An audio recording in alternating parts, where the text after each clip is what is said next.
Okay, so today we are going to be ranking the Jane Austen books. I recently posted a video talking about kind of giving you a guide of Jane Austen, describing all of the books and their general plots and themes, as well as talking about characters and how I would recommend picking up, which ones I would recommend picking up first or second and why. I'll link that video in the corner as well as in the description. Today, we're going to be talking about my personal preferences, least to favorite, as far as the books as well as the main characters. But before we get into all that, I want to say that today's video is sponsored by St. Martin's Press to promote the Jane Austen Society, which is a debut novel by Natalie Jenner, and it will be in stores May 26th, or you can pre-order it now. This book takes place in 1940s England, following 8 people who are very, very different, and reeling from war, they come together to discuss a shared passion, Jane Austen. So I'm told that this book is perfect for Jane Austen fans such as myself, or really anybody that would love such passion. I just finished my Jane Austen binge, and I plan on reading this very soon as well because I miss her books, and I'm probably going to be rereading her books really soon, and I think that this will be really nice for the mood that I've been in. This is a really difficult list for me because I love all of these books so much that probably my top 5, or at least my top 4, kind of all tie as top 4. So I love them all. But coming in at my least favorite Austen book, I have Mansfield Park, which is still amazing. Mansfield Park has one of my favorite leads, which we'll talk about later, and I did still really enjoy it. I just felt that this book the story wasn't long enough for the pages provided for it. So while I enjoyed the story a lot, I did feel like it could have been condensed, and that's why it's on the bottom of my list, not even because of any real dislike for it. It just was a little bit too long for me. Next on the list is Persuasion. So this is a second chance romance, which just generally isn't really my thing. This one also, I felt like there was a chunk in the middle that I just didn't really feel. I felt like it went a little bit too long, even though this is one of her shortest books. I do think that it's one of the most satisfying endings to an Austen novel out there, and I love this book so much for that. But overall, it's a much more slow-paced Austen novel, and one of my favorite things about Jane Austen is her humor, and it doesn't shine through as much in these two books, which is also a big factor in why they're lower on the list. Next book on my list is Northanger Abbey, and now we're in the part of the list where they're all amazing, and I really don't have, I love them all, they're all my favorite. Northanger Abbey is her work of satire, and it is so over the top and so ridiculous. Even the narrator is over the top and ridiculous. And this is probably the fastest Austen book I've ever read, even though I think it's the shortest. It's also the fastest I've read just because it's easy to fly through and it's so ridiculous and fun. Like I said in my other video, it's probably the least in depth. It's not intricately woven together and there's not huge themes explored here. It's really just a fun book, and I had fun reading it, and I love it. Next on the list is Sense and Sensibility. This is probably my favorite of Austen's novels with a more shy lead. Even though I really love her shy leads, those books tend to be slower paced, and so the other two were lower on my list, but this one is very high on my list because even though it is still slower paced than her really rambunctious leads, it's also still so full of drama and Jane Austen's signature over-the-top characters and humor. And there's so much happening in this novel that is just so scandalous and so exciting, and I didn't know who our main character was going to end up with, and I loved that. Some of her books have more of a focus on romance and some of them don't. This is one that does, and I really enjoyed the romance in this one as well. Just in general, I loved this book. Next on the list is Emma. And this is one that I know a lot of people hate because the protagonist is intentionally annoying and because it's a comedy and it's the most over the top of all of Austen's books. But I thought it was so funny through and through. hilarious. There were so many characters that had me laughing out loud. Our lead, I think, has so much character growth from the start to the end. So even if you find her annoying, I feel like if you can get to the end, you would be rooting for her in the end. I was rooting for her from start to finish, even though sometimes she irritated me to no end. I love her so much. And this is another one where I just genuinely didn't know who she was going to end up with at the end, which made that scene, that whole thing, so exciting to read. And it also just has a load of hilarious and deep and fantastic quotes to it. And the book at the very top of my list is Pride and Prejudice. I know it's kind of basic of me to have this as my favorite, and I apologize for that, but I mean, I guess there's a reason that it's her most famous work. Pride and Prejudice, I think, is her most intricately woven book. There's family drama, and there's two characters that do not fit well together because of their inadequacies, because of the things that are flawed about them. And through all the things happening around them and the things happening within their circles of friends and families, through that they both experience so much growth that when they do come together, they finally fit well together. And the romance in this was fantastic. The family dynamics in this was fantastic. Just through and through. I loved this book so much. There's really not anything that I don't like about it. Also, I forgot to mention, Austen is great at having amazing friendships between the women in her books, and Emma is probably the best for that. So if you love female friendships, Emma.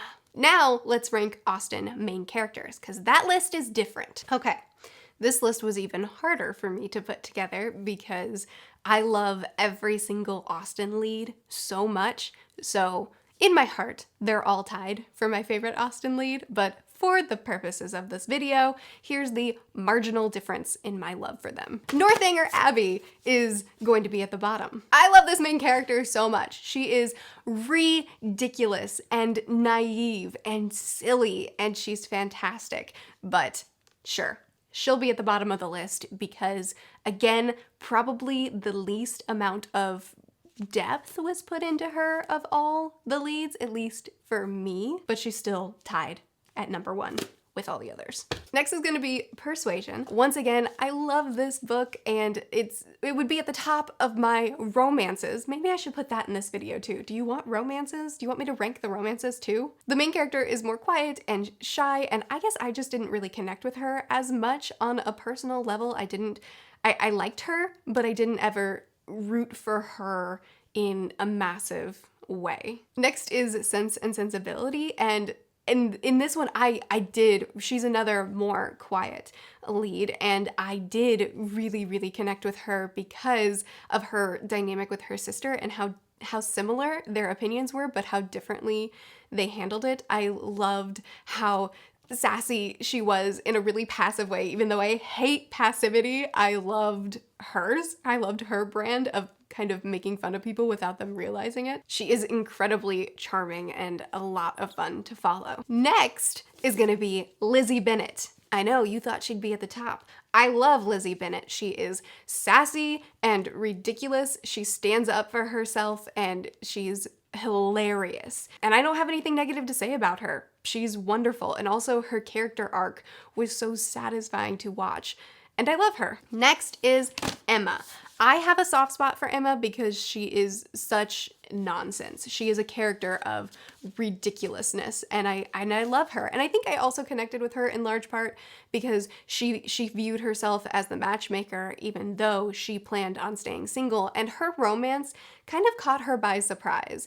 And I love that because I was super content to stay single. I loved being single, and I didn't really have any sort of romance or relationship on my mind when I met Corey, and he caught me by surprise, and I found myself in a relationship, and I was a little bit surprised by it, just as Emma was. So I think I connect with her. I think she's hilarious, and I love her character arc through her story, but I also feel like I connect with her a lot. Hopefully I wasn't as annoying as Emma is, but I did really like being single, and then when I wasn't single, it happened so fast and it happened so surprisingly, and I'm so happy. So I feel like Emma and me, even though we're very different people, I feel her, I get her. And my favorite protagonist, I think, might be Fanny. And she's probably the least loved Austen protagonist amongst Austen fans. But she is so strong. She was given away essentially by her family because they couldn't take care of her. And then she was raised by a family that didn't want her and didn't treat her well and pushed her around and manipulated her. And it was a horrible situation for her. And through all that, she maintained her dignity and her strength. She didn't stand up and rebel and yell at people and treat people the way maybe Lizzie Bennet would have handled her situation, this same situation.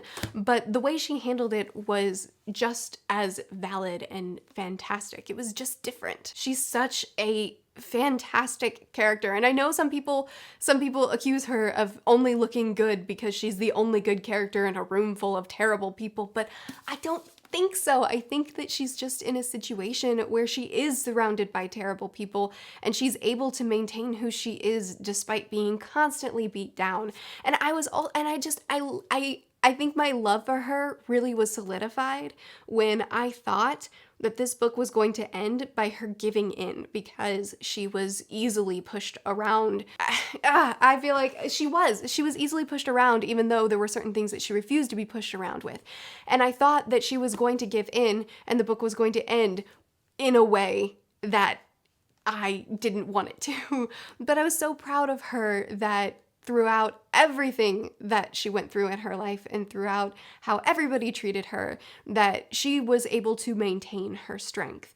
And I love her for that. Shall we rank the romances? Do you want that too? Let me figure out how I would rank them first. Once again, I think my top 5 are all tied for 1, but for the sake of this video, I ranked them. Definitely my lowest is going to be Mansfield Park, and that's just because it felt like an afterthought. It kind of like came to a head and happened in the last couple of pages, and there wasn't much build up to it and there wasn't much lead up, and it was definitely an element of this story that I felt I was disappointed about, but I still liked it. It was still good. Next, I'm gonna say Northanger Abbey. Even though I think that the love interest in this book was one of my favorites, if I were ranking that, he would probably be higher on the list, but it just wasn't the focus of this story at all. And I really enjoyed the romance in this book, but it's tied at number 1, but it's lower in the number 1 ranking. Next on the list is Sense and Sensibility, which I loved the romance in this book. It was exciting and it was unpredictable and it was so much fun and it was really, really, really beautiful, and I really don't have anything negative to say about it. I loved it. Next on the list is Emma. I've already talked about this because I didn't expect to get to this point in the video. The video is kind of taken over itself, but I really connected with Emma in her romantic life of being happy being single and then being surprised by her relationship. And again, I didn't know who to see her with because she had chemistry with multiple people in this book, and I had so much fun guessing who it would be and changing my mind and not sure how it was going to end up. And when it did come together, it was really, really satisfying. Next on my list is Persuasion. So Persuasion, I think, was again, second chance romance is not my thing. And I think reading through this book, I kind of just thought, okay, this is interesting. I'm fine with everything that's happening. I'm not thrilled with anything that's happening. It's all good. I'm still reading Jane Austen, and she is one of the best authors I've ever read with one of the most charming writing styles I've ever read, and being inside of any of her books is a joy for me. But the story itself really didn't capture me like a lot of her other books do, but that ending is one of the best endings of any romance book that's been written. I can say that because I've read them all. I also really like that we were very limited on perspective until the very end, which made the ending pack that much more of a punch. And I loved the resolution of this romance, even though the buildup of it was lower on my list. And finally, I think my favorite romance probably is Pride and Prejudice. Again, there's probably not much that needs to be said here. I loved where the characters started. I loved watching them have their individual growth, and having them come together in the end was just beautiful. Just through and through, I love this book, and I don't think it did anything wrong. So there you go. I have now ranked the Jane Austen books in many ways. Be sure to chat with me about this in the comments. I would love to hear your rankings on all the different lists that we did today. And also be sure to check out the Jane Austen Society. Maybe we can chat about that too after we've both read it. I post videos every Sunday, Tuesday, Thursday, and Saturday. I'll see you